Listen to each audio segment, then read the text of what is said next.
You know Gray Bar for electrical parts, but there's one more thing you may not be thinking of us for that can help maximize your next project's total value. Our pre-project planning services are designed to help you win the bid, save on labor costs, and keep your installers productive across your entire build. The sooner you call us, the better. Because when we're there from the beginning, we can anticipate your needs and help you solve problems before they become problems. Yep, Gray Bar does that.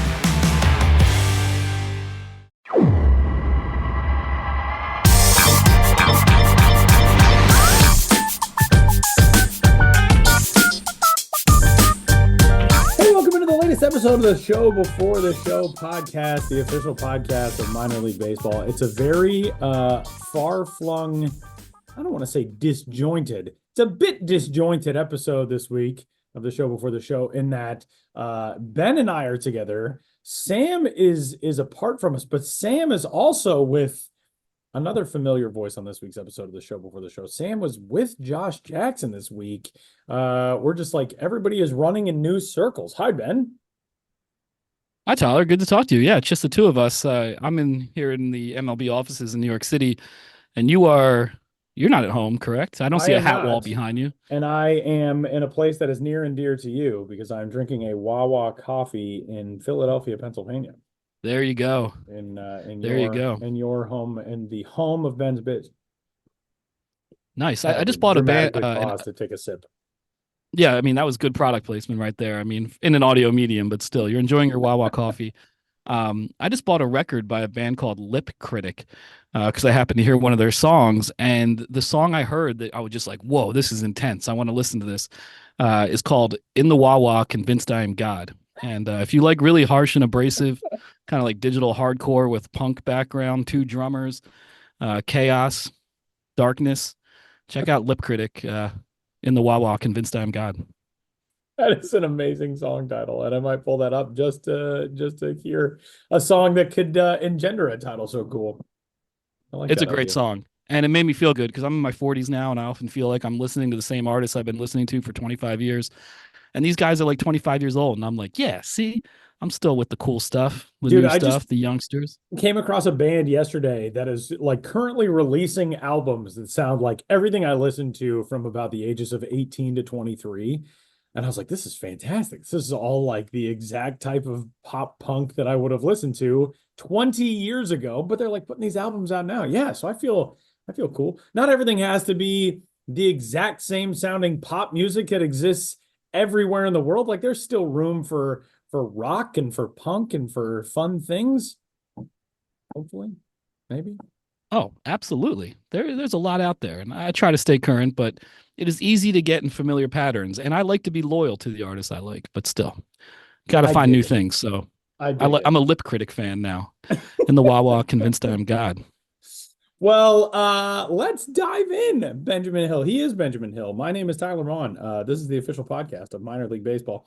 And we welcome you into this week's episode of the Show Before the Show. We will hear from one Sam Dykstra coming up here shortly. And not only will we get a chance to hear from Sam Dykstra, we will also get a chance to hear from Zach Penrod, Boston Red Sox prospect who got a chance to sit down. Well, I don't know if they were sitting down. Maybe they were standing. But Zach Penrod, a left-handed pitcher with the Portland Sea Dogs. And that's where Sam found himself this week, hanging out with Josh Jackson and with the Portland Sea Dogs as they took on the Hartford Yard Goats in a prospect-packed matchup at Hadlock Field in Portland. And so we will hear from the Red Sox prospect, Zach Penrod, coming up here in a little bit. And wherever you found us, thanks for hanging out with us on this week's episode of the Show Before the Show. You can, of course, get in touch, podcast at milb.com, and let us know your thoughts on your favorite team's prospects or anything else you got going on. You can also let us know your thoughts on whether or not you plan on seeing one Benjamin Hill during his gallivanting around the world of minor league baseball in 2024. And Ben's got a new story up on the site about a visit to Stockton. It had been a while since you had been to Stockton, correct? But a return trip to see the Ports. Yeah, it'd been 8 years, and we talked about this a few weeks back, but I've on the newsletter and as standalone articles on MILB.com, the newsletter, of course, being the Ben's Biz Beat. doing individual write-ups of each visit right now. And Stockton is the latest one out, following write-ups of San Jose and Modesto, Sacramento coming soon, and a lot of standalone articles from those road trips still to come in the coming weeks. My next trip, still working out some of the specifics around it, but looks to be starting in terms ballpark wise at the Rickwood minor league game, and then moving on to Memphis, Little Rock, Arkansas to see the Travelers, and Springdale, Arkansas to see the Northwest Arkansas Naturals. So that's coming up next month. But still have some time to get everything I can get from that last trip while trying to keep up on top of the minor league baseball world at large, per usual. It's a large world too. Not as large as it used to be, but still pretty large. Still quite large. Before we dive into the next topic, I just wanted to throw out something. You mentioned a trip down through the south to southeast. Did you happen to see that the Rocket City Trash Pandas posted a video of people eating live cicadas at the ballpark last night? What? I saw a brief mention of this on my way into work, and was going to look into it, but came right from work to a meeting and then recording this podcast. So I don't have the details on this yet, but obviously it's cicada season, and I assume they're in Madison, Alabama. They've got their share of cicadas. I did not know they were live cicadas. That's what weirded me out. Was like, it's one thing if it's like, oh, it's a concession item, they're selling cicadas, whatever. But like the video, people were just like holding up, like the cicadas were moving, and the tweet that I saw, somebody commented and said, you can even see one guy, the cicada is flapping its wings as the guy dips it into his beer and then eats it. Was this a team sanctioned event or just some lone weirdos? Lone actors. I don't know. Maybe it was just some lunatics. That's like a nightmare I've had. Eating cicadas? Eating like cicadas with their wings flapping. Yeah, I mean, the indignity to be a cicada and spend what, like 14, 17 years underground. All these years underground. And finally emerge for this. Somebody's like, I'm going to dunk you. Yeah, and some guy dunks you in a beer. Yeah, not cool. I've eaten like I respect the dignity of the cicada. I've eaten like a roasted grasshopper, like something that was, prepared. But just the idea of like, I'm going to grab this living insect and eat it. Yeah, not for me. I have had the grasshoppers, and I think those are totally fine. Yeah, they're fine. Last time I had them was an El Paso Chihuahuas game. They had little packets of them like at drink stands, because I think that's more of a Mexican thing. And obviously that team is right on the border of Juarez, Mexico. And, it wasn't some like, whoa, are you crazy enough to try the grasshoppers? It was just kind of like, here, pick up a little bag of your salty snack with your beverage, and why not? Yeah. That's actually the only place, or at least the first place that I had them was in Mexico. And it was fine. Definitely not the type of thing that I was like, oh, I need to try the live version of this. I got to go get one of these while it's still wriggling around. No, I'm good. Thanks. No. Yeah. So that's horrifying. I prefer to wait till death and then consume. All right, Ben. Well, let's talk about you and Josh Jackson have a story up at MLB.com of a minor league throwback promo in each organization in 2024. There are a lot of highlights in this thing, and a few of them that we will discuss. My favorite name for any of this throwback promo coverage is the Augusta Green Jackets. Atlanta's single A affiliate are doing a night called Late 1900s Night, which is their version of a 90s night. And I just like that branding for 90s night. Late 1900s Night. Give us the rundown. Some of the coolest things across the minors in throwback promos this year. Well, Josh Jackson and I have been collaborating on one of these per month. Man, they are. I hope people appreciate them because they take a lot of time to put together. But this is not about me. This is about the art we create. We chose one throwback promo in each organization. And what's a throwback promo? I mean, just something that celebrates the past. So it could be related to the city's baseball history, the team's baseball history, a pop culture related promo. And we put it all together. Yeah, you mentioned that's one of the goofier ones, the Augusta Green Jackets Late 90s Night. Josh wrote that one up, but he included a little bit of text from that promo, which seems like it was written by someone who probably is too young to have even been alive in the 90s. Yeah, I was going to say it was someone who was born in 2001. Yeah, it says, The team promises, quote, a fly night plan for you, home skillet. Oh, snap. Now, did we talk like that in the 90s? No, no, No, no, we did not. no. That's a We did not. fairly bizarre That's a approximation. caricature, and it's a little offensive to those of us who came of age in the 90s.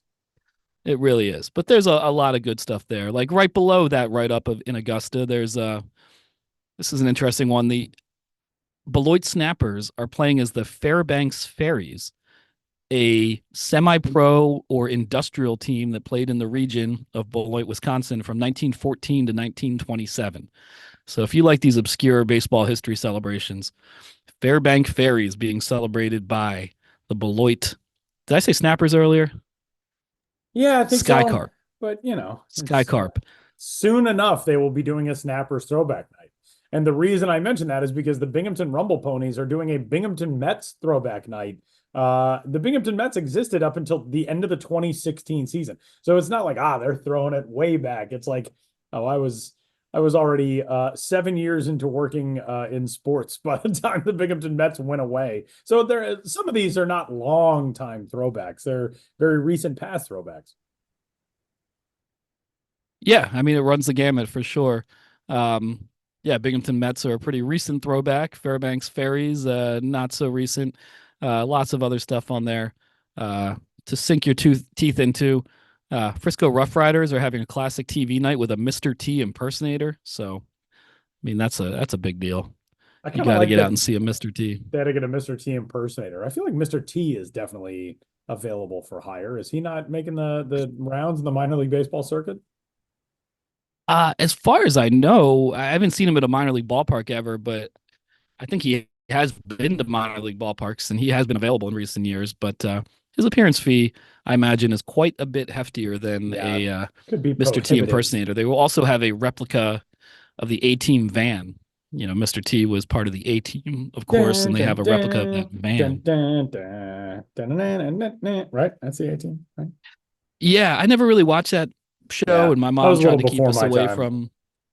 Yeah, it was big among the kids when I was a little kid, but my mom tried to keep us away from violent content. But my friend Ted, who lived next door, insisted that Murdoch from the A-Team was his cousin, and there was a lot of schoolyard debate whether Ted was actually cousins with Murdoch. I still to this day don't know if that's true. I was listening to an episode of my favorite podcast, which is not the show before the show, weirdly enough. Conan O'Brien Needs a Friend, and he was interviewing John C. Reilly, and John C. Reilly was like, "Have you ever lied about something enough when you were a kid that you just made yourself believe it?" John C. Reilly told a story about how when he was younger, he told his friends that his parents were going to get him a chimpanzee as a pet. And then he just lied about it so much that he started thinking like, oh no, this is going to happen. I'm going to get a chimpanzee. And that's the same sort of deal where it's like, oh no, I'm related to this guy from the A-Team. And there's really no way that you can prove me wrong because it's pre-Google and everything else. So I'm just going to end up believing it. I like that idea. Yeah, I mean, you tell a lie enough times and it becomes truth. I think that's how it works. Ben, there are a whole bunch of good ones. The Wichita Wind Surge will be doing a Wichita Wranglers throwback night, which is very cool. The Los Angeles Angels, the Salt Lake Bees, their AAA affiliate, they'll be doing a Gulls throwback night. Two things about that. One, the uniform's fantastic. They're members of the Pacific Coast League from 1975 to 1984. Two, friend of the podcast, Michael Hermosillo, is the guy in the photo of those Gulls uniforms. And how about the Asheville Tourists, who are throwing it back to a team that was the first team to call McCormick Field home. McCormick Field is celebrating its centennial season this year. And one of the great names in the history of minor league baseball, the Asheville Skylanders, will take the field at McCormick Field. Once again, will take the field at McCormick Field this year. Yeah, the Skylanders. Yeah, apparently the team in 1924 when McCormick Field opened were called the Skylanders. The tourist name had been used prior to that, and then it was used shortly thereafter. I don't think the Skylanders era lasted very long, and of course we associate Asheville with the tourists, but apparently that initial team in 1924 was the Skylanders. And an interesting thing about McCormick Field, and I should have looked this up before I just started talking about it right now, but the McCormick that it's named after was a biologist of some type But at any rate, he did a lot of research into transmissible disease that was traced back to mosquitoes and did a lot of good work to bring down like fatality levels of these mosquito transmitted diseases. And so it's named after this guy in the medical field who locally did a lot 100+ years ago in terms of disease eradication. His name was Lewis McCormick. And wow, that is fascinating. I had no idea. Yeah. Dr. Lewis McCormick, who is the city of Asheville's only bacteriologist. Bacteriologist. There And you he go. started a campaign in the early 1900s in 1905 called, quote, "Swat That Fly," unquote, in order to, and this is due to, or this is from a story by a fantastic baseball guy, Bill Ballou, who I have not gotten a chance to talk to in several years, but a dude who I first met in my early seasons of minor league baseball is just an awesome guy. Bill wrote a story for the Tourist back in 2013. The Swat That Fly campaign came about in 1905 in order to, quote, "reduce the area's burgeoning problem with the housefly." Interesting. Huh. Where did houseflies live before Yeah. there were houses? Whoa, you're getting deep now. I don't think they existed. You know, it was a new species once humans started living in houses. They came about when the houses came about. Yeah. All right, Ben, one more topic.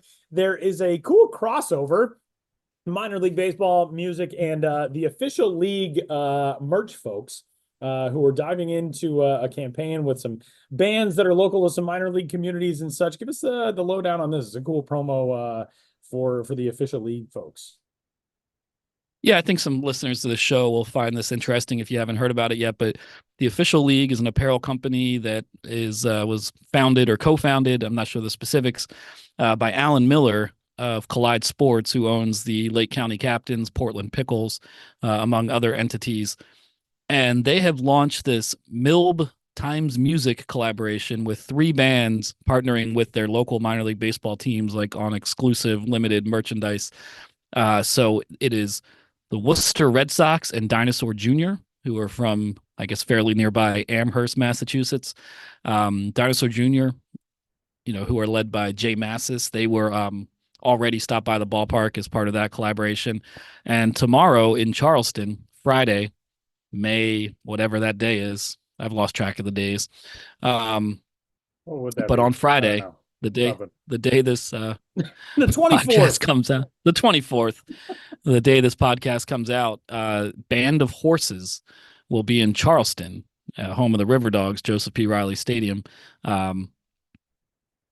because they have collaborated with the Charleston River Dogs on some exclusive baseball merch, and then Mountain Joy, a Philadelphia band, has collaborated with the Reading Fightin' Phils.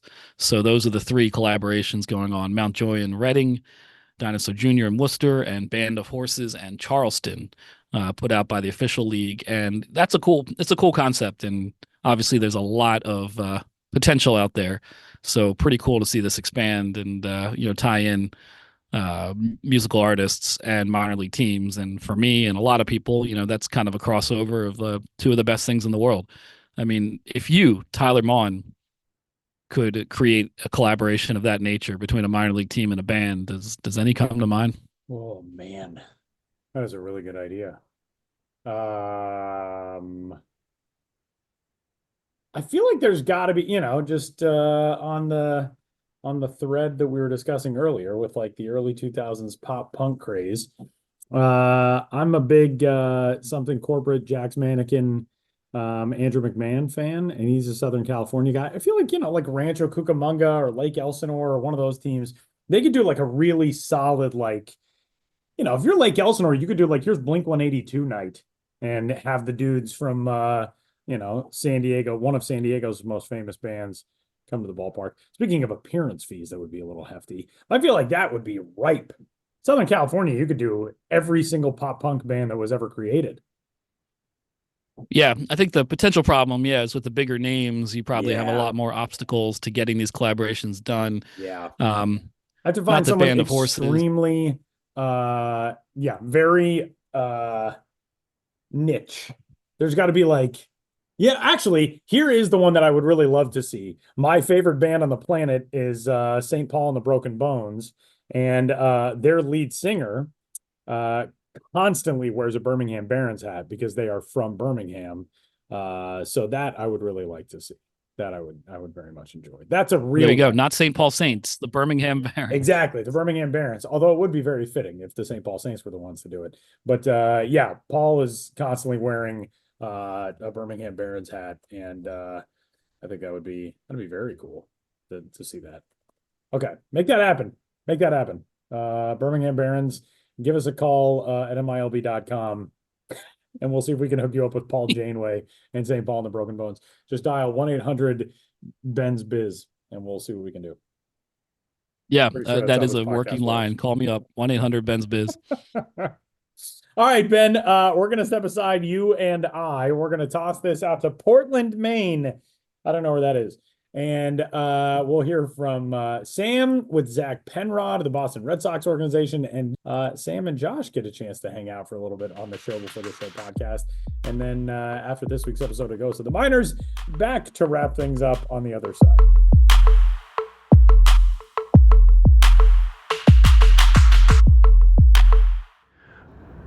Well, hopefully Ben and Tyler haven't concocted some other lie on this week's show. Once again, if I'm not on the show to verify whatever it is they said about me in the previous section, just know that they are lying. I'm sure it was a fantastical tale, maybe not about Mickey in Times Square, but about playing Goofy, I don't know, in Paris somewhere. Who knows? But anyway, I am currently in a P city, actually. That is true. I am here in Portland, Maine with our very own Josh Jackson. Josh, hello? Hello, Sam. Aren't you the fella who was in the King Kong costume on top of the Empire State Building last weekend?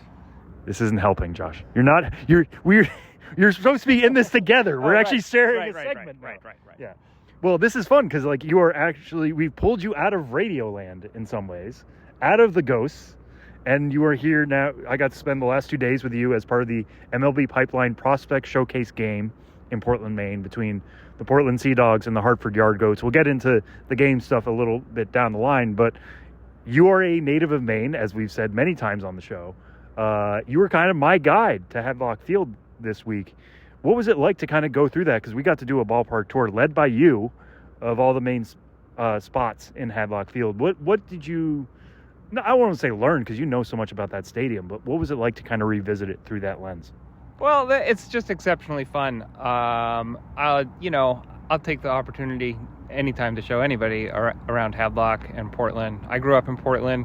I was 12 years old when the Sea Dogs, don't do the math here, anybody out there in Radioland, but I was 12 years old when the Sea Dogs came to town, and it just was, for a kid who was a huge baseball fan, as many of us are in New England, to get a AA team was just a huge deal.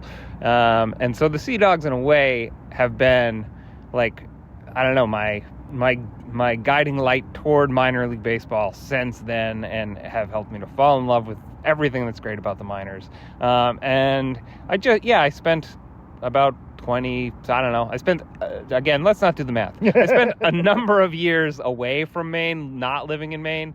And so to have come home like these last couple years and be able to just like go to Hadlock Field is just incredible. And I worked at Hadlock Field one summer during high school. I was the Rocket Man. I wore like a batting helmet with 20-ounce Coke bottles coming off the sides of the helmet and carved into rockets.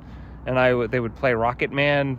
I wasn't the only person filling this role, to be clear, and definitely not like the first person either. But yeah, they would play the Rocket Man, the Elton John song, and I'd walk up and down the bleachers saying, "Coke here, get your ice cold Coca-Cola from the Rocket Man." And then I was telling you, Sam, earlier, inevitably I would end up just like being between 50 cents and $70 short of what I should have at the. I was like, I thought the word you used was $45 short there, Josh. see, I'm not even consistent on that. I can't do counting. The whale tales of the Rocket Man continue. I can't do counting and numbers and all that sort of thing, but I do love that ballpark. It does feel in a lot of ways like home, in a way that few places in a person's life you get just a few places that really feel like, yeah, this is home, and it's also like fun and exciting. It's that combination of feelings. So that was great. Anything that you saw that surprised you, or that you didn't know about, or was especially cool? Yeah, I mean, the thing about my history with Hadlock Field is I went there once, and I believe the year was 2005. It was 2005 or 2006. But I went there once. Anibal Sanchez was the starting pitcher for Portland. Yusmeiro Petit was the starting pitcher for Binghamton, the Binghamton Mets at the time. Petit struck out 12 Portland batters in 8 shutout innings. Hanley Ramirez was the big Red Sox prospect of the time, got the day off, and that's something I kind of carry with me now into this job of like, there are days when top prospects get the day off, but that might be the one time a kid in the stands goes to a game there. But what I remember from that is like the main monster, right? I remember that having such a presence in left field. But the ballpark felt so much bigger, and then you come back here and it feels tighter. Like everything about it is just, it feels like home in that way, that everybody's next to each other. It's not big and expansive. Everybody's right up against each other. I think tonight's attendance was around 5,000, 5,500, something like that. And it felt like a big crowd because everybody was right on top of the action. And I really enjoyed that. We were also here for a Bark in the Park night, which was a lot of fun. But it was a real feeling of community about this game. And Josh, you said, before it started, it felt like a real July night tonight. I think that contributed to part of the attendance, but people wanted to be there. Hadlock Field really feels like a town square for Portland, especially in the summertime. And like, this is an area of the country where most of the year is spent in kind of cold darkness. And today felt like one of those days where everybody looked around and was just like, it's going to be warm, it's going to be sunny, let's get out to the ballpark. And then I love that feeling. But just, to go back to the main monster, we talked to some prospects this week about that. Roman Anthony spoke about that pretty well in an MLB Pipeline Instagram Q&A of, he's played a lot of center field, but he has to get used to playing the ball off a big wall in left field. And Greenville has a green monster of its own. Now Hadlock Field has had one since 2003 when they became a Red Sox affiliate. It's only going to help Red Sox prospects learn how to play the ball off that wall.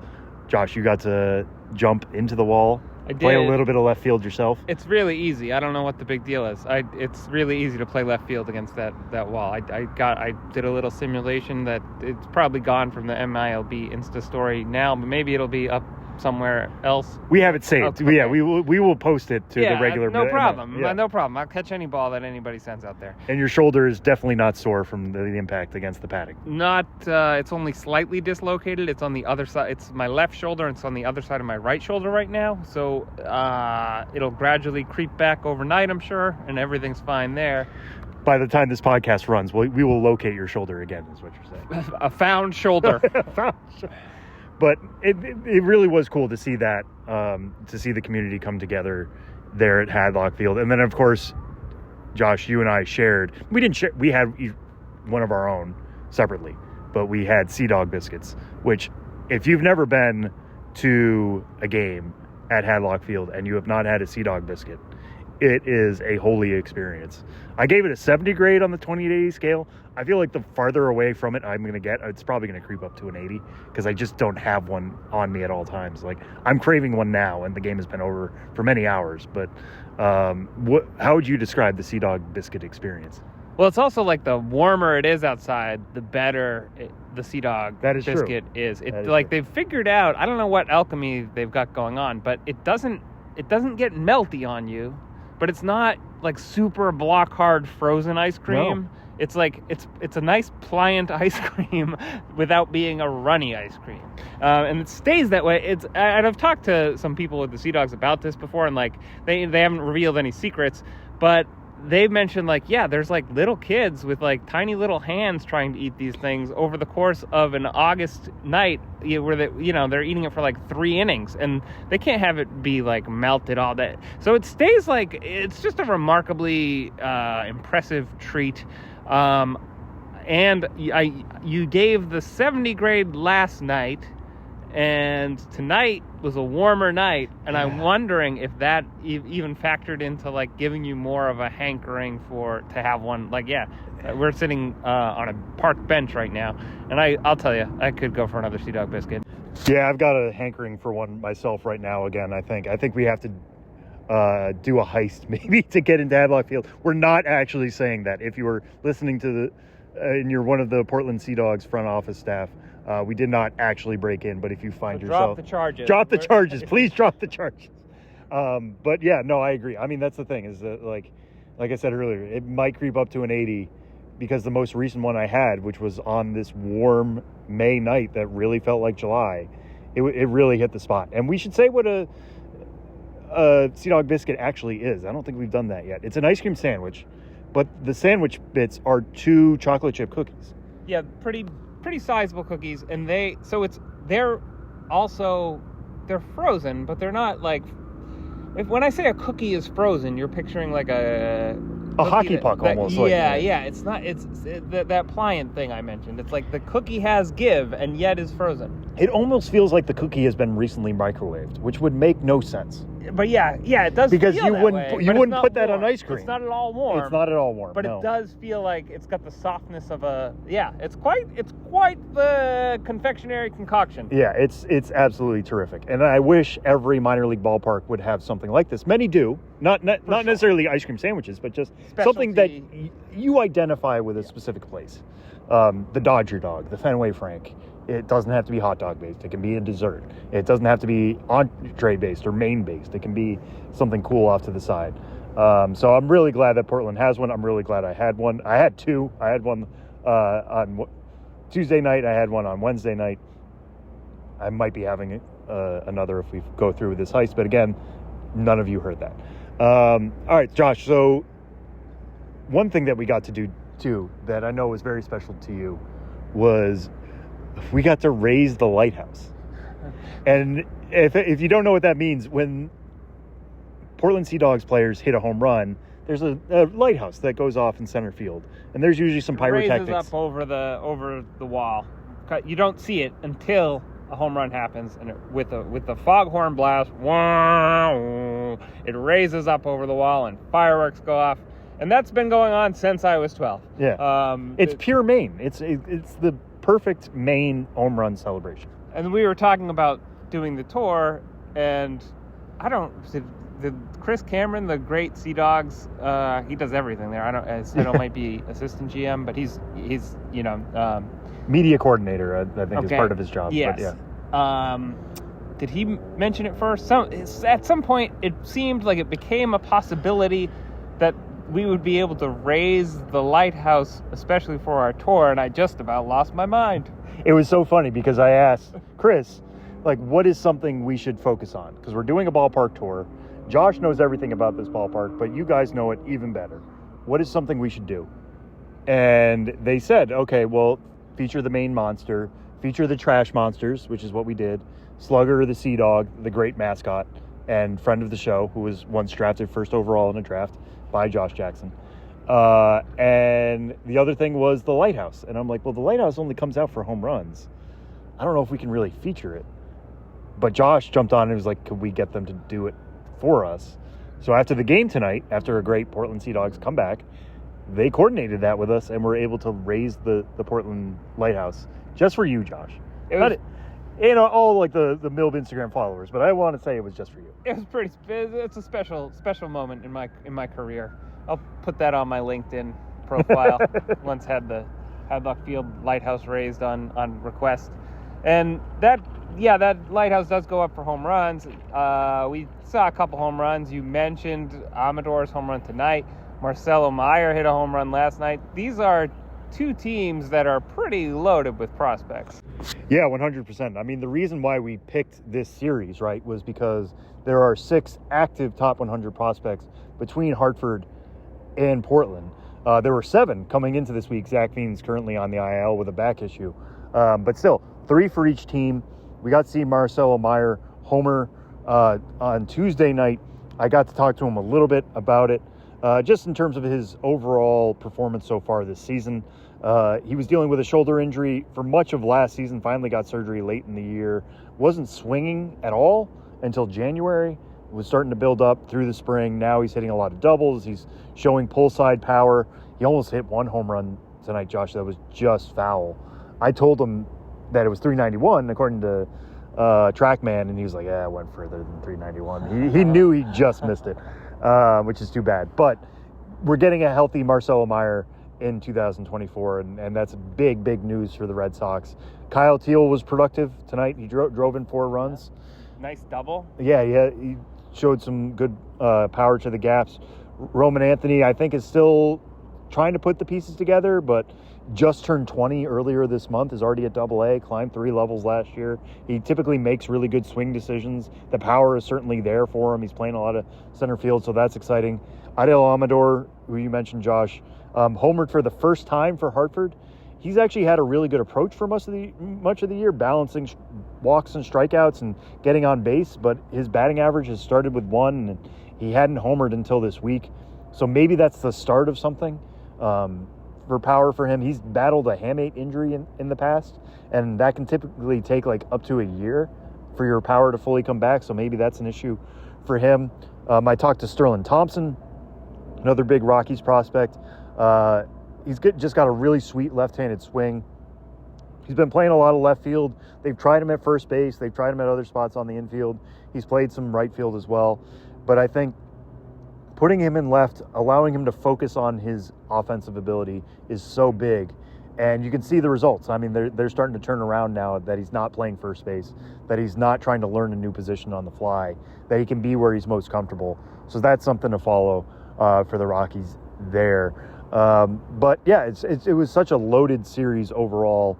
Really came through in terms of prospects performing. How about Matthew Lugo? Matthew Lugo is another really good one and an interesting one. Not in the Red Sox top 30 currently, but playing like he kind of should be. Showing a lot more power than I think anybody expected. I think there was a time where he led all of minor league baseball in slugging percentage. Normally that's reserved for guys in the PCL, right? Or somebody who plays in Amarillo. In the Texas League, some of these really hitter-friendly environments, not somebody who plays in Maine in April and May. It sounds like he's really added strength.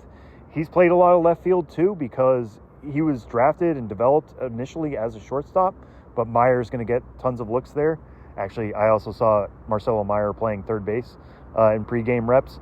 He said that's the first time he's ever done that, so that's something to watch down the line, Red Sox fans, if he's going to get more time at third base. Doesn't sound like anything's imminent about that positionally, but he's getting looks there, and he said, I'm just trying to be athletic at third. We'll see how it goes, but something to keep an eye on. But yeah, Matthew Lugo, somebody definitely playing his way into top 30 consideration. I wouldn't be surprised if he's in Worcester by the All-Star break, to be honest with you, the way he's performing and hitting for power, and the fact that it's continuing, right? Like, you see guys get off to hot starts, and you think, all right, they're going to cool down. Eventually, the league's going to catch up to them. It hasn't happened yet for Matthew Lugo. He still has no PS above 1,000. So, fascinating guy to watch on that side. And, you know, I was really glad to see the series as a whole live up to the hype, at least the 3 games that we saw, because we saw a doubleheader on Tuesday. But one other name who's not on a top 30 quite yet, but he could fight his way onto one given the way he's played so far, is left-hander Zach Penrod. If that name sounds at all familiar, you might recognize him from pitching with High A Greenville last year. He helped them win a league title. He also pitched in the Arizona Fall League really well for the Red Sox. But you look at his baseball reference page, it's fascinating. This is a guy who pitched in the Pioneer League 3 seasons in a row, the Independent Pioneer League.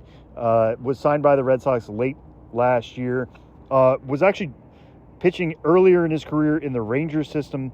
He pitched there in 2018. They released him during the pandemic in 2020. Went to the Pioneer League. He's an Idaho native. Pitched there for 3 seasons. And then the Red Sox signed him. You'll hear the conversation, but initially they were just like, all right, you're an arm. We just want to see what you have. And then he kept earning more opportunities. That continued into the spring. Now he's at Portland. He has a 3-0 record, a 2.10 ERA, 44 strikeouts, and only 12 walks in 30 innings. He struck out 10 batters in back-to-back outings leading into this week, so he has some serious momentum as well. He's a great story as an indie ball signing and an inspiration to anybody who's come through those ranks, but he's a legit prospect too. His changeup's really good. He has some velo. He's working on a slider. The package is there, and we'll see what happens from here, but given the early results and given his age and the trajectory that he's on, he's 27 years old now. It's time to kind of push him. I wouldn't be shocked if we see him in Fenway Park before the end of the year. So I got a chance to talk to him here in Portland. Here's me talking to Zach Penrod.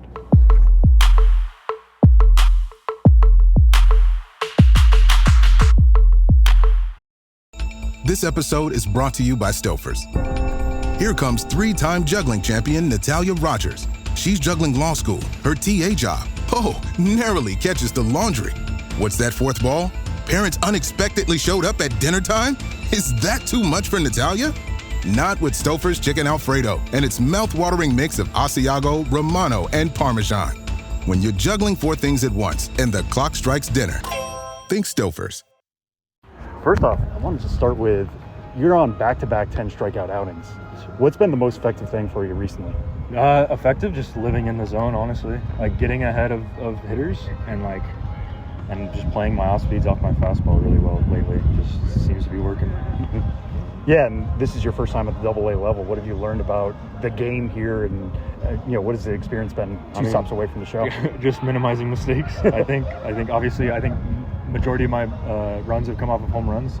So like mistakes that you can make get amplified like tenfold. You can't get away with as many. And so just being a little bit more like around the zone, put the pressure on the hitters, and then just don't mess up when you have the chance to put them away. Yeah, what do you feel like was your welcome to AA moment then in terms of learning that lesson?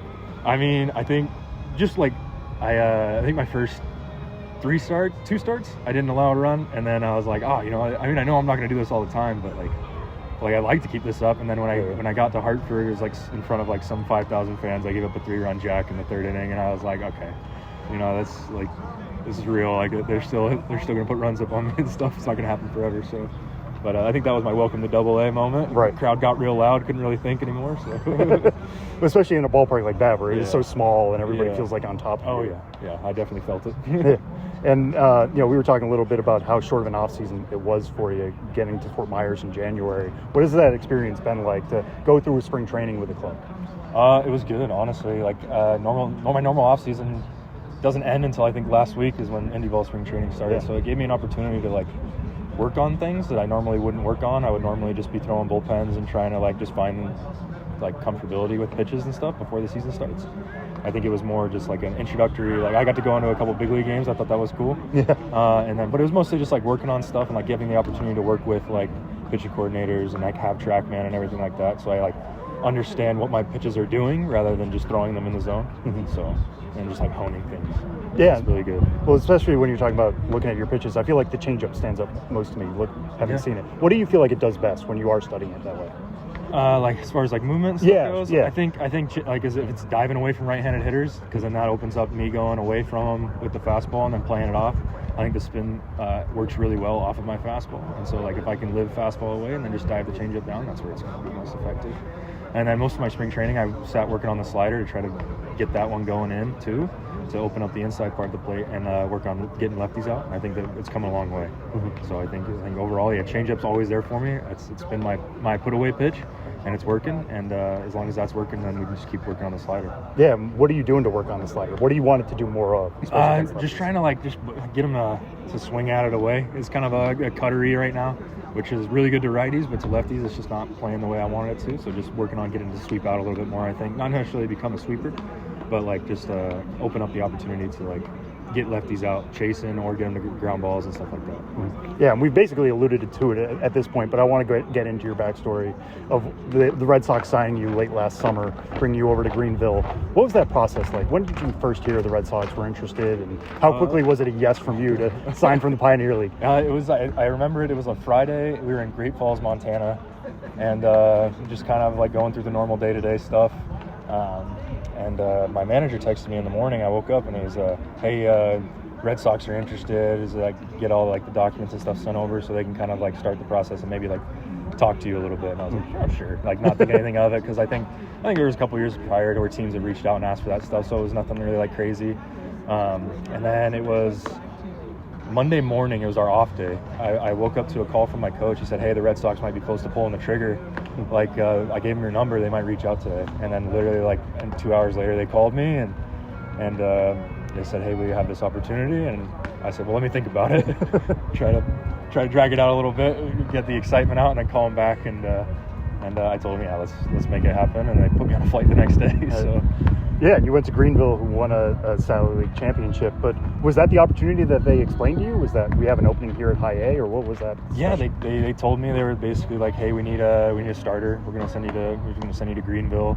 Like, get your innings. We need a starter there.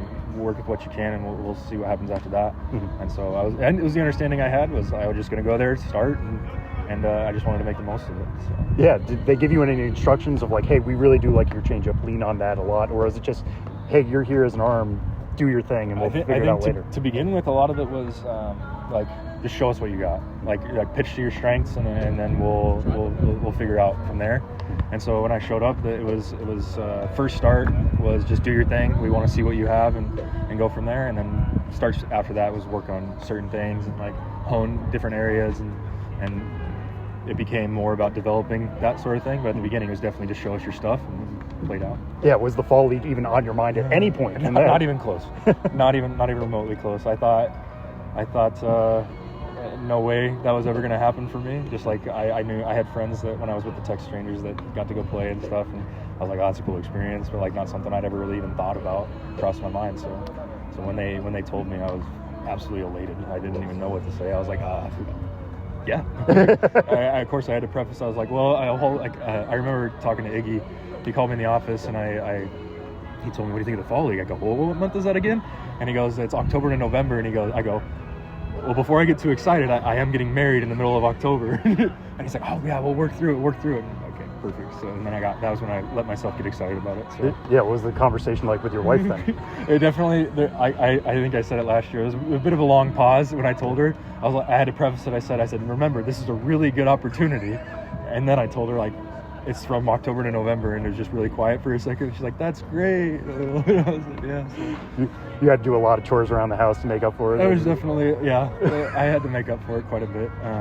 She was a trooper, because I was gone all 6 months prior to that, and then to drop that on her, like, hey, I'll be gone all the way till, like, the day before.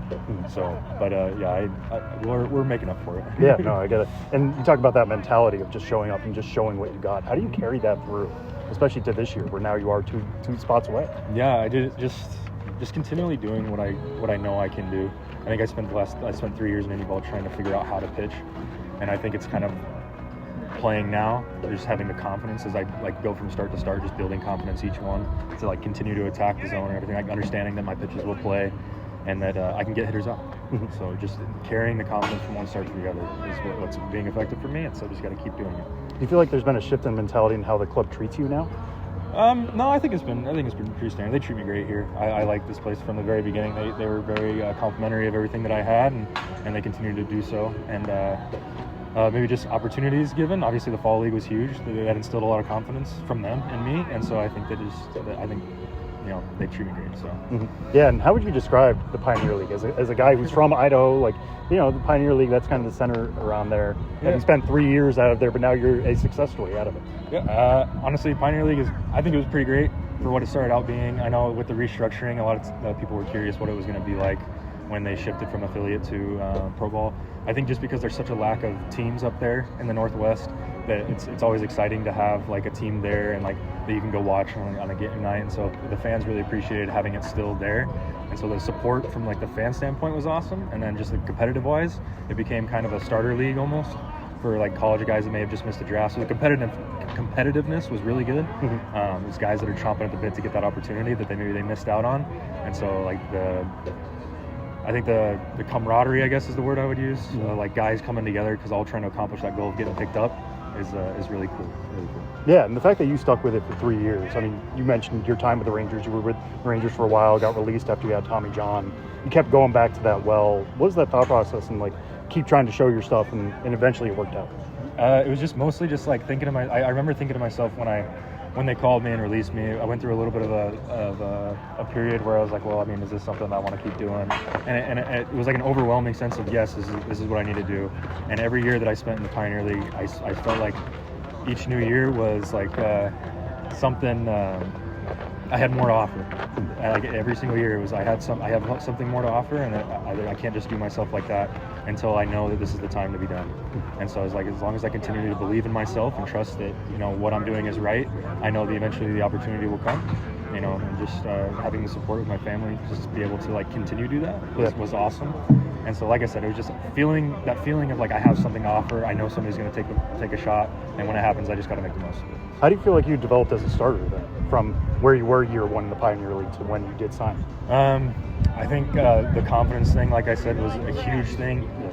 Developing the confidence and then learning how to pitch, I think, was more than anything. Because being a position player, like I didn't know like anything about pitching, and so when I kind of like was learning it and like developing myself, I was like, okay, I mean, like I can take a lot of the knowledge that I have of like what I used to think as a hitter and develop that into like what would I be thinking as a hitter in the situation, and how can I go against it as a pitcher.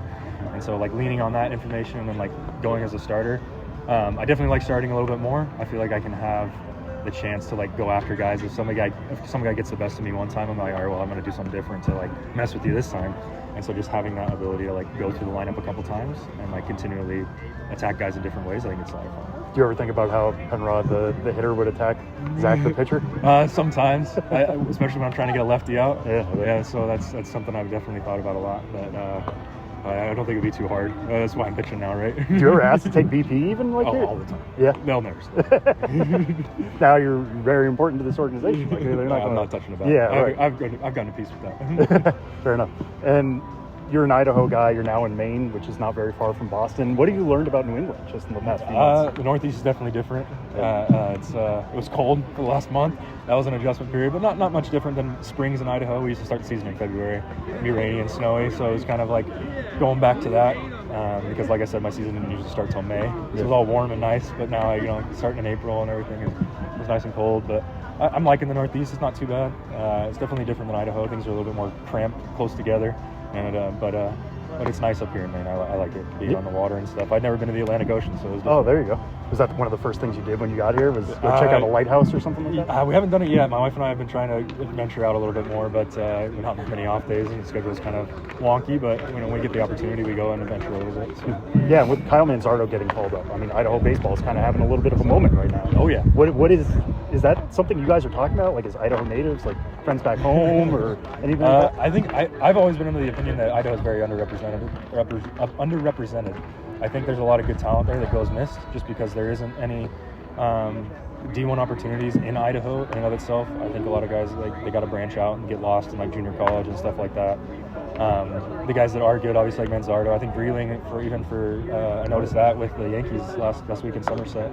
I think that there's a lot of good players that get wheedled out in low college levels, but I think it's getting there. People are starting to recognize, starting to see it, and it makes me feel good. Yeah, very cool. And the fact that we're standing here, the Maine Monster is right behind you. Do you allow yourself to dream of pitching at Fenway this close, or what is your thought process on being so close? Every day I dream of it. I like to think. I think everybody likes to think we're right on the edge of that, and just waiting for that opportunity. It's very cool. Like here in Greenville, both they have the Fenway-esque type fields, and it's very cool. Even pitching in JetBlue, I walk out on the field and just appreciate where I was every single day. Like that opportunity of just being there, and obviously, just dreaming of Fenway. I talk to my wife all the time. I was like, hey, we could make a trip down to Boston, like on an off day, go watch a Red Sox game at Fenway. And she's like, no, I want my first time, because she hasn't been to a big league game, so she's like, I want my first time to be when you pitch. And I think that puts a smile on my face thinking about it. So. Oh man, that's a great goal for both. All right, Zach, thanks so much. I appreciate it. Yeah, no best of luck with everything. Appreciate it.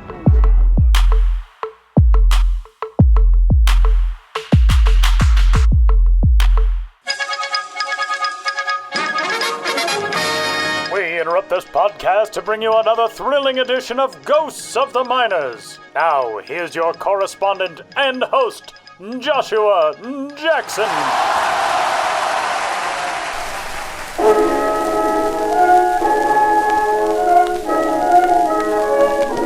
Welcome back to Ghosts of the Miners, in which all of you out there player in Radioland must identify the legitimate historical ball club or player hiding amidst the fraudulent pair.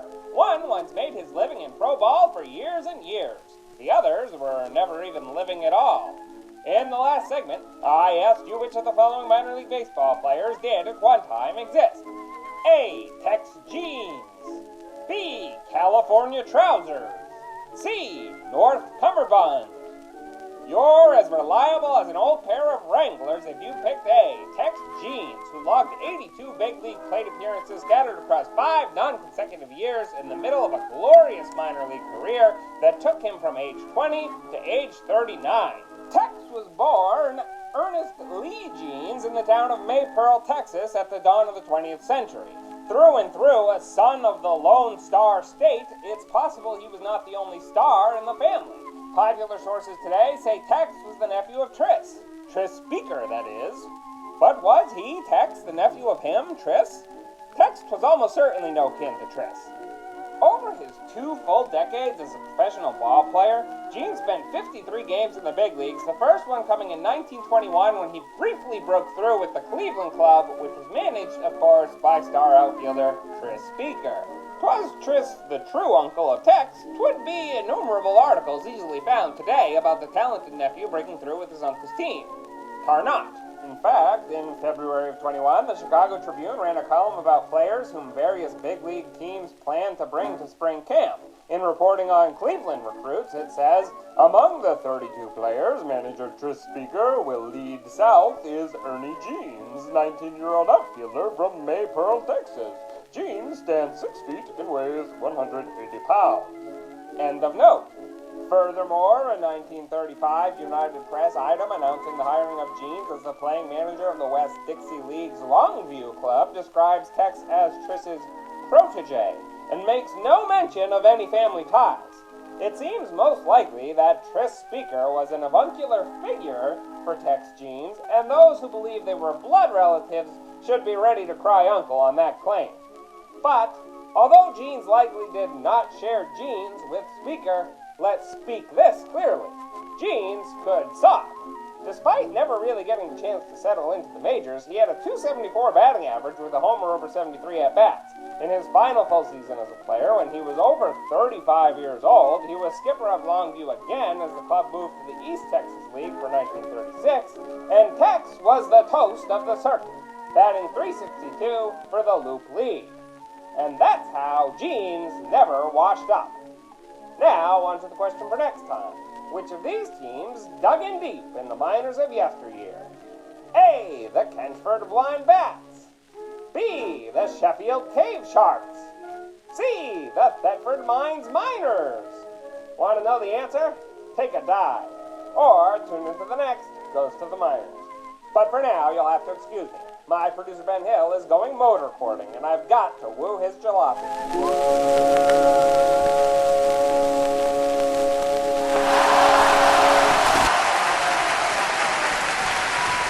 Final segment of this week's episode of the show before the show. Huge thanks to Sam for doing so much heavy lifting this week on his trek to Portland. And hey, he got a chance to hang out with Josh. If Sam met Josh's new puppy and kitten, Addie and Olive, I'm going to be very jealous. I'm not sure if he did. I feel like we would have gotten pictures if he was hanging out with Addie and Olive. So maybe that didn't happen, which would be good because otherwise my jealousy would be very difficult to contain. But big thanks to those guys. And that means that it is time for a tete-a-tete in America's new favorite game show, Name That Dude, in which Ben and I will go head-to-head. We've each picked a dude for the other dude to try to name. And we have to first point out that this week's dude will not be Benny Agbayani, because the other day we were all texting about him, and Sam said that his first guess for this week's episode of Name That Dude was Benny Agbayani, and neither of us picked that, so you're wrong, Sam, and you're going to finish in last place. Ben, would you like me to go first? Would you like to go first? Either way, I'll go. I'll go first. Sure. Okay. This guy is from Massachusetts. Speaking of Sam Dykstra, just like Sam, he's from Massachusetts. So this is a tribute to Sam. And I would say that we've stayed away from the Sam slander pretty well in this in this episode. Usually when he's gone, we just can't help ourselves, and there's a lot of dirt to dig up. I won't tell a long involved story like I did last time we didn't have Sam, about his Times Square Mickey Mouse days, which really blew up among his friends and family. They didn't know about that portion of his life. But a brief anecdote about Sam is, in 2021, when we had some some configuration shifts in the workplace and some new coworkers, we had a little like icebreaker session with the new coworkers, and, just telling interesting facts about yourself. And Sam said he has the third largest collection of Michael Dukakis memorabilia in the world. Michael Dukakis ran for president in 1988 and lost I can to definitely believe that about Sam. George H.W. Bush. And, Thanks to the infamous tank photo.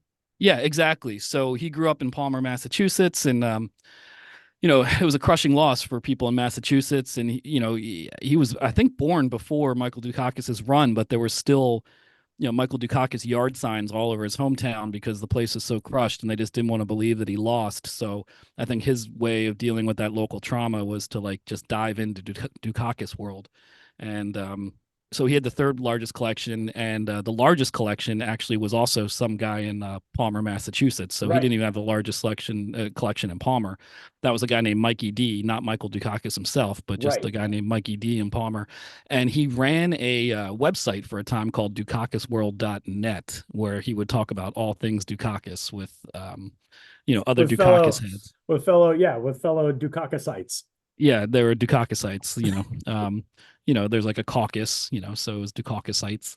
And I think he sold off most of his collection, tried to move on from this era of his life. But that's an interesting thing to me, just the extent to which he went deep into the Michael Dukakis rabbit hole. But anyway, Sam is a man who contains multitudes, He really is. So I thought that was an interesting Sam fact. And this player here is from Turner Falls, Massachusetts. I'm not sure exactly where Turner Falls is.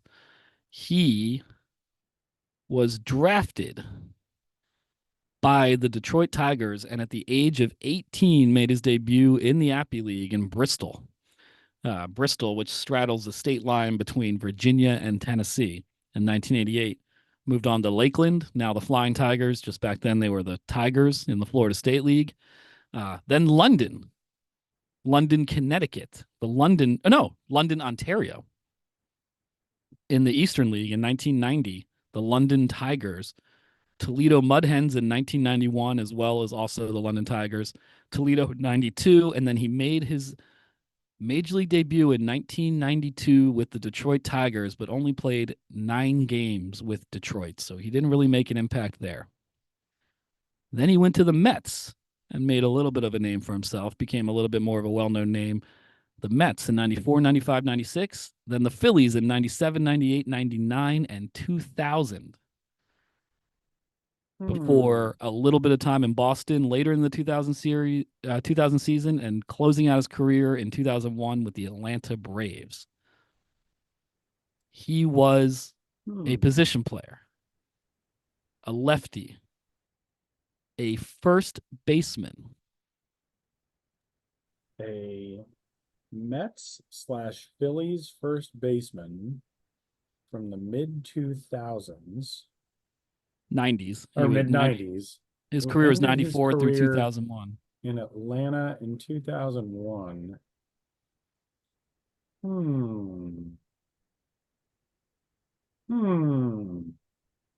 The only Mets first baseman I can think of would not fit this bill, because it's not John Olerud. It's not Mo Vaughn.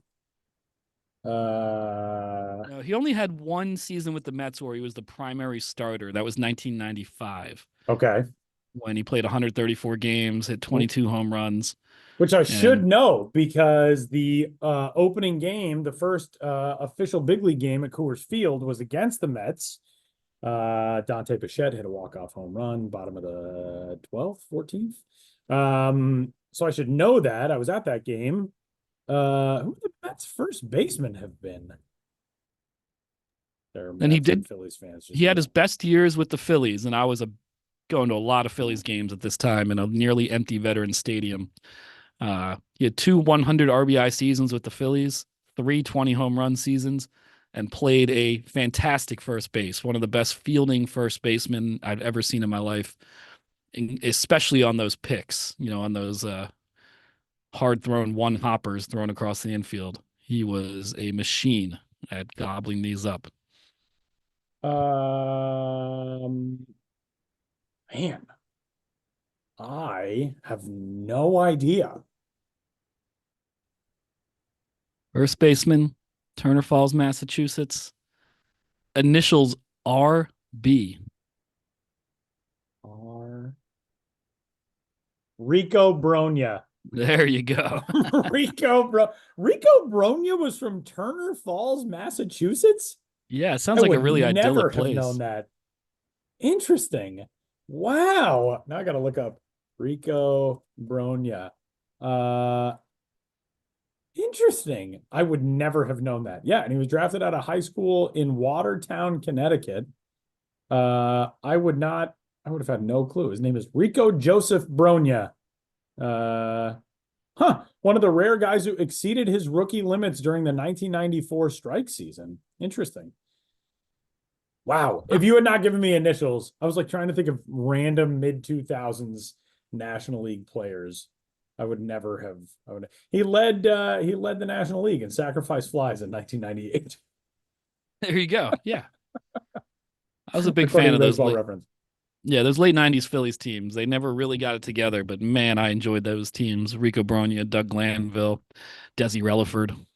Look at these 1999 Paul Bird. Phillies. Marlon Anderson. Scott Anderson. Rowland. Bobby Abreu, of course. Yeah. Man, they had some fun dudes on those teams. They did. They had a lot of great comeback wins. I saw a lot of really classic games in that era. Ron Gant still getting it done. Yep. Kevin Jordan. Remember Kevin Jordan? Oh, yeah. I was a big Kevin Jordan. A few years earlier, the Phillies had like 5 guys named Kevin on their roster in one year. They had like Kevin Stocker, Kevin Jordan, Kevin Sefcik, Kevin Flora. There was a lot of Kevins. That is amazing. Rico Bronya. Now we know Rico Bronya hails from what was it? Turner Falls? Turner's Falls, yeah. Turner's Falls, Massachusetts. All right. Well, I had no clue, and had I not gotten the RB, I would never have gotten that one. But I'm gonna pivot to my dude for this week. And we will kick things off by telling you, Ben Hill, that he was drafted by the Pittsburgh Pirates in the 25th round of the 2000 MLB draft from Whitehall High School in Whitehall, Michigan. Did not know he was a Michigander. He made his big league debut 5 years later, but he kicked off his professional playing days in 2001. So he didn't debut in his draft year. He debuted the next year in the Sally League with the Hickory Crawdads, who were then a Pirates affiliate. And then he made the climb to the Carolina League with the Lynchburg Hillcats in 2002 and 2003. He was with the AA Altoona Curve in 2004. Made it to AAA Indianapolis for 109 games in 2005. And he also played 41 games for the Pirates in 2005. And then really from that year on, he was a big league regular. He only returned to the minor leagues for a couple of rehab appearances in the Atlanta organization in 2009, 2010, and 2011. He did play a brief stint in AAA in the Orioles system in 2012, but primarily played 6 big league seasons with the Pirates, 3 with the Braves, 2 with the Orioles, 1 with the Nationals, and a guy who was he was an outfielder. He was an all-star at one time and won a Gold Glove in 2008. He led the National League with 46 doubles that year. And he was a fun, you'll appreciate the way that I thought of him, which is that I always sing his name in place of the words of a famous jingle from The Simpsons, which you'll get once you know who it is. That doesn't open it up. It's not Jason Bay, is it? No, that's a very good guess, but it is not Jason Bay. He's a Canadian, Jason Bay. Yeah. But he was part of those like very random early 2000s Pirates teams. Pirates team. I'm thinking not Not Jack Wilson. No, but you're getting close. In that same exact era, Jack Wilson honestly was like the guy who I initially thought of doing, and I was like, nah, I got to do this other dude. Those are the two names that popped into my head. I lived in Pittsburgh through 2002, so I was pretty familiar with the Pirates. You were just before he broke into the big leagues. Initials NM. It's a tricky one. Man, Jack Wilson was a great guess, though.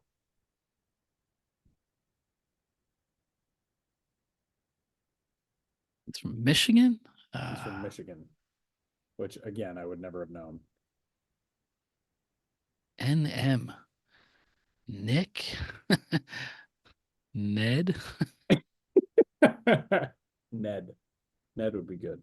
Ned. The M is not like it's Mick. It's not like Martin or Moss or something. N and then Mick starts the last name. Mick. I mean, obviously not McCutcheon. Who's a pirate with a Mick? Mick. Henry McCormick. Mick. Huh. I feel like I should get it after getting a Mick. All right, you ready? Yeah. Nate McLouth. Oh, man. Yeah. Now that you hear the name, do you know the Simpsons jingle that I sing Nate McLouth to? Nate McLouth. Mr. Plow? Yes, Mr. Plow. Every time that episode is on, I sing Nate McLouth. Yes, that's my name. That name again is Nate McLouth. It's Nate McLouth. That's my name. That name again is Nate McLouth. Okay. Got it. Man, that one escaped. That one escaped me. Wow, good one. I feel like there are only like 3 people in the world who would get that joke in the way that I intend it every time I see that episode, and I'm very glad that I could do this podcast with one of them. Really, with 2 of them, but Josh is not on right now. Yeah, Josh would get that for sure. Well, that was a very good episode this week of Name That Dude. I feel like we should call Sam and see if he can get either of those guys with that before listening to the episode. I don't think we can't give him he can't get the head start of listening to the episode. I don't think he would get either of those guys. No, I don't think so either. Rico Bronya I would not have gotten unless you gave me the initials. And Nate McLouth obviously proved a difficult one. But man, Jack Wilson had I gone with my original thought, you would have had it, because Jack Wilson was originally the guy I was going to go with. So. Yeah, I like Jack Wilson. I liked his name he was too. Fun. Like the way perfect name for a Pirates player. Jack Wilson. Yeah, that's what I always felt. And the way you'd hear it in the broadcast was almost like his last name was Quilson. It was like Jack Wilson. Jack Wilson was like a good player too. Jack Wilson, 2004 Big League All-Star, he hit 308 with a 794 OPS, 12 triples. Like, he was like a fun player. I enjoyed Jack Wilson. He was good. Absolutely. His career in Atlanta. I did not realize that. Yeah, throwback name for sure. He sounds like the guy who was trying to break into the big leagues in that crowded post-World War II environment. He got back from serving in World War II, and Jack Wilson was trying to get a foothold in Major League Baseball in 1946, played in the PCL instead through 1951, and then had a cup of coffee with the Browns. He ended his career with like Class D Topeka, like 1957, like the Topeka rail spike drivers or something. All right, Ben. Well, another successful edition of Name That Dude. And that'll do it for this week's episode of the Show Before the Show. Big thanks to Josh and Sam for their hard work in Portland. And for Benjamin Hill, Sam Dykstra, Josh Jackson, Rico Bronya, Nate McLouth, and all the rest. My name is Tyler Maughan, and we will catch you next week.